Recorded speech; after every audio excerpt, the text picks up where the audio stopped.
Hello everyone, આજે હું એકદમ હાવ અજીબ પ્રકારની વાત તમારી સાથે શેર કરવા માંગુ છું. પણ એની પહેલાં જો મારે વાસણ ને એ બધું થઈ ગયું છે. આજે હું ઘરે એકલી જ હતી, એટલે મારા સાસુ નહોતા એટલે મદદ કરવા માટે કોઈ નહોતું. પણ ઘરે બીજા બધા તો હતા, પણ કામ કરવા માટે હું એકલી ઘરે હાજર હતી. એટલે છે ને સવારમાં તડક્યાના કપડાં ધોવા પડ્યા. આજે નોકરીમાં તો રજા હતી એટલે પછી કપડાં બપડા બધું ધોઈને મસ્ત વાસણ ઉટકી નાખ્યા છે. બપોરે એમાં દાળ ભાત બનાવ્યા ને તો બહુ બધા વાસણ થઈ ગયા હતા. અને હા, એ બધું ગયું ઘેર ને, પણ એક મસ્ત મજાની વાત શેર કરવાની હતી. કદાચ તમને લોકોને ખબર હોય ને તો મને કમેન્ટ કરજો. આ બે મધમાખી છે ને અહીંયા અમારી ડોલુમાં આવી ગઈ છે. તો એ છે ને 15 સેકન્ડ માટે અહીંયા હોય છે. જો બતાય છે આ ટબ છે ને એને કોરે છે, તો અહીંયા 15 સેકન્ડ માટે હોય છે. મેં વાસણ ઉટકતા ઓબ્ઝર્વેશન કર્યું તો 15 સેકન્ડ અહીંયા હોય. 12 સેકન્ડ માટે ઓલો પાઇપ છે ને સોલારનો એની અંદર જાય છે. ખબર નહીં શું કરે છે, પાણીની ડોલમાં આવે છે, જાય છે.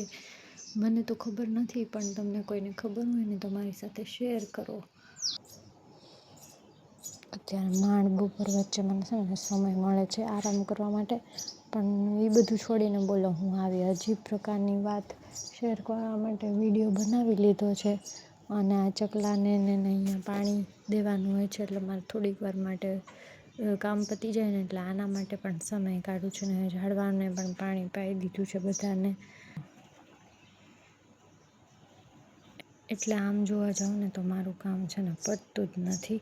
અને અગાસીમાં ગઈ હતી તો બહુ બધા કપડાં હતા, એટલે બહુ તડકો છે. તમારે ત્યાં કેવો તડકો પડે છે? અમારે અમરેલીમાં તો બહુ જ તડકો પડે છે.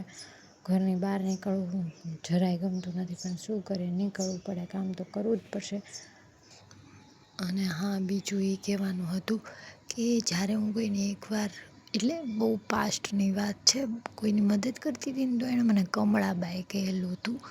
તો અત્યારે મને બાઈ બનીને તો બહુ જ ખુશ થાય છે. પણ મારે એને એટલું જ કહેવાનું, મને તો કોઈ કમળાબાઈ બનીને અફસોસ નથી કે શરમ નથી આવતી, પણ તમને જરૂર તકલીફ પડતી હશે, કારણ કે તમે મને કામવાળી બાઈમાં ખપાવી હતી. આજે તો હું મારી મેરિડ લાઈફમાં બહુ ખુશ છું. એટલે આ બધી તો ભૂતકાળની વાત છે, પણ અત્યારે હું ઝાઝું બધું કામ કર્યું ને તો મને કામવાળી જેવી ફિલિંગ આવી ગઈ, એટલે મને એની યાદ આવી ગઈ ને એટલે મેં વાત શેર કરી.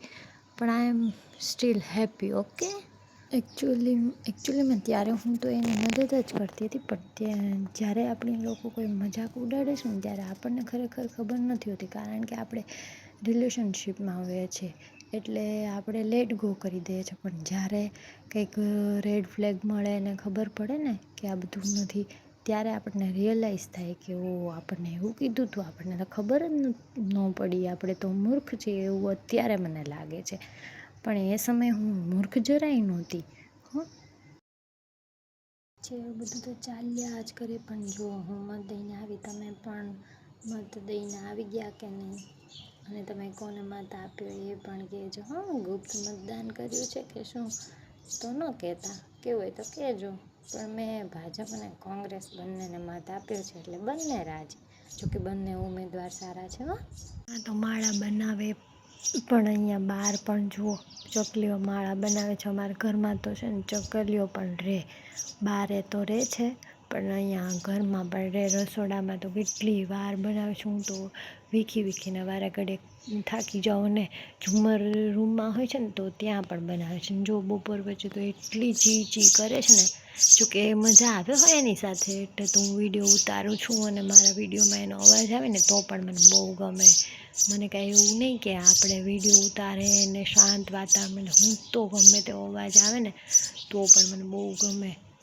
એકદમ રિયલ રહેવું જોઈએ લાઈફમાં, એની જેમ જ મારા વિડીયો પણ આવા જ હોય છે. તમને મારા વિડીયો ગમે તો લાઈક, શેર, સબસ્ક્રાઈબ તો જરૂર કરજો હો. અને બીજા લોકોને શેર પણ કરી દેજો આવા નવી મારી અજીબ પ્રકારની વાતો સાંભળવા માટે. મારી ઊટપટાંગ જિંદગીમાં બધાનું વેલકમ છે.